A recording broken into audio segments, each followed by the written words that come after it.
presence. But they weren't just fighting an enemy that was scarcely visible, they were fighting the conditions too.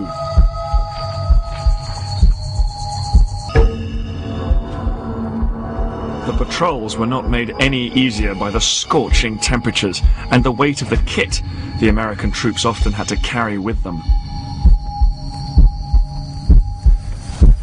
I've been walking for a while now, and the first thing you notice obviously is the heat. It's about high 30 centigrade, just a bit over 100 degrees Fahrenheit. And the guys, the Americans, arrived in Vietnam, probably my age, probably a bit less, and most of them have probably never seen a country like this, never seen a climate like this, and I think that would have taken a lot of getting used to. It's sure difficult for me, but you know, the main thing, of course, which I don't have to worry about is that they were doing these patrols, they were carrying all this kit, and there were people trying to kill them.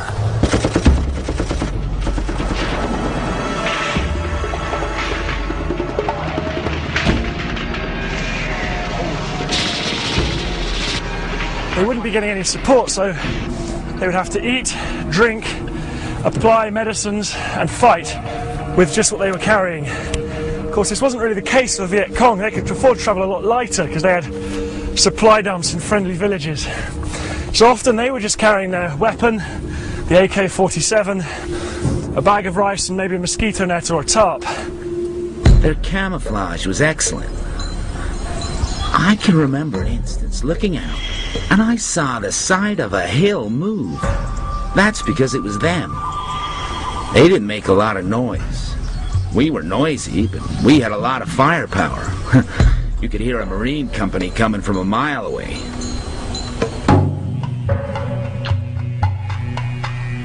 These patrols could be fatal, and many of the troops thought them pointless anyway. The enemy was just too slippery, too elusive. He wouldn't come out and fight the kind of set-piece battle the Americans had been trained and equipped for. The Americans did adapt to this new way of fighting, but just as they were beginning to make some headway in this war, everything changed.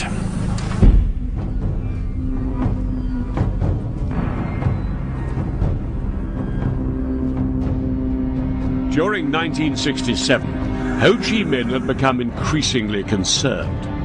His North Vietnamese army, the NVA, had suffered heavy losses, and victory still wasn't in sight. So he turned to his defense minister, General Vo Nguyen Giap, for a solution.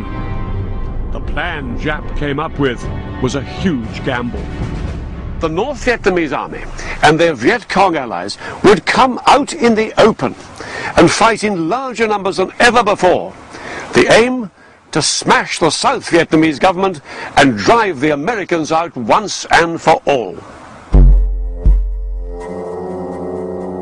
By December 1967, American intelligence knew that something big was brewing. They received reports of significant activity on the Ho Chi Minh Trail, and then of a striking build-up of North Vietnamese troops near the American base of Khe Sanh, just south of the border. The communist enemy had suddenly become very visible. Over in Washington, the American President Lyndon Johnson and his advisors listened to the news with great interest. It seemed that at long last President Johnson was to get the pitched battle he'd been waiting for. And the battlefield was to be Khe Sanh.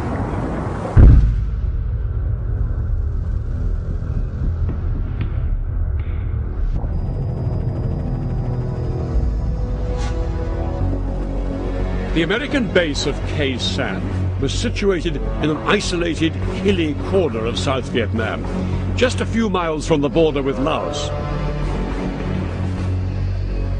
There's nothing left of the base today, but in January 1968, this base was home to thousands of American and South Vietnamese troops. Khe Sanh is the westernmost American stronghold near the demilitarized zone, and has been built to stop enemy infiltration from the north and disrupt supplies on the Ho Chi Minh Trail along here. Here is Khe Sanh, and this is how it was laid out. Over 6,000 Marines and South Vietnamese troops were housed in one heavily fortified combat base, built around an airstrip. Surrounding the combat base were hills fortified with bunkers, dugouts and gun emplacements. By mid-January 1968, 2 whole North Vietnamese divisions, supported by elements of another division, some 20,000 men in all, had gathered in the hills around Khe Sanh.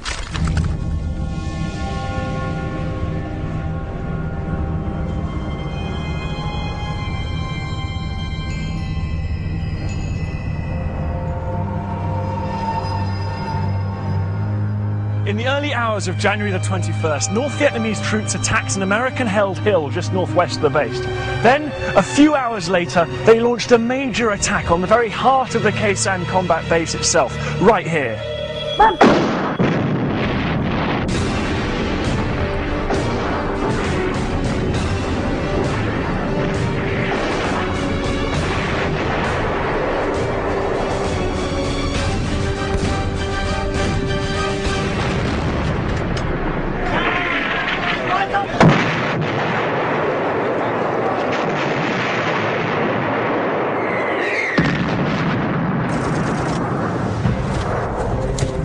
As the NVA consolidated their positions around the base, the Marines fought back ferociously, but they were surrounded. The NVA had managed to cut off their road link to the outside world.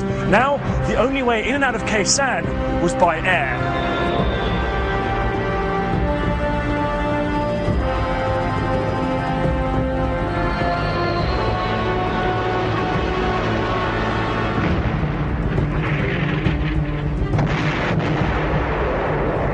While the Marines fought hard to stop the North Vietnamese overrunning the vital high ground near the base, General Westmoreland directed more than 24,000 airstrikes against the attackers.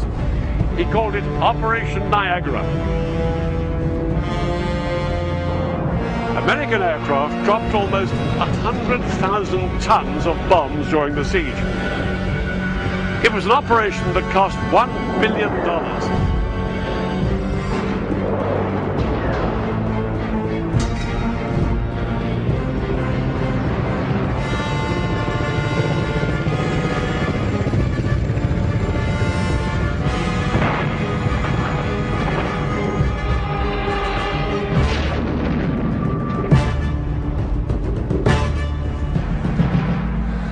Life for the besieged Marines quickly became a horrific ordeal. The base was shelled constantly. On average, 360 North Vietnamese rounds landed inside the perimeter each day. On the heaviest day bombardment, 1,300 shells hit US positions. There was wreckage thrown everywhere. Vehicles were smashed, windshields shattered, blown tires, tents were shredded, pieces of gear, and torn sandbags were everywhere. What had been a combat base looked like rubble.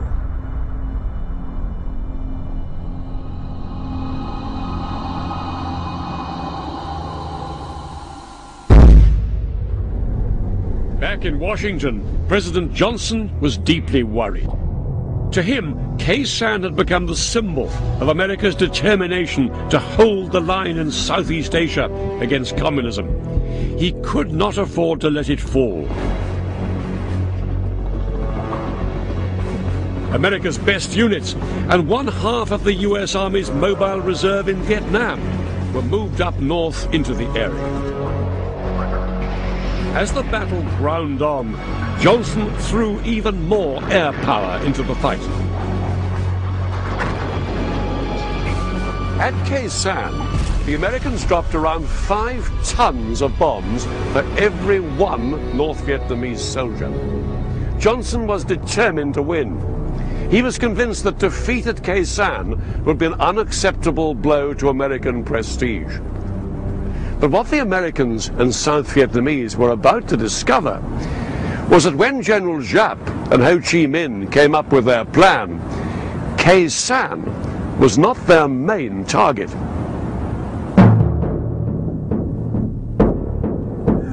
Ho Chi Minh's high command had a far bigger plan than the attack on Khe Sanh.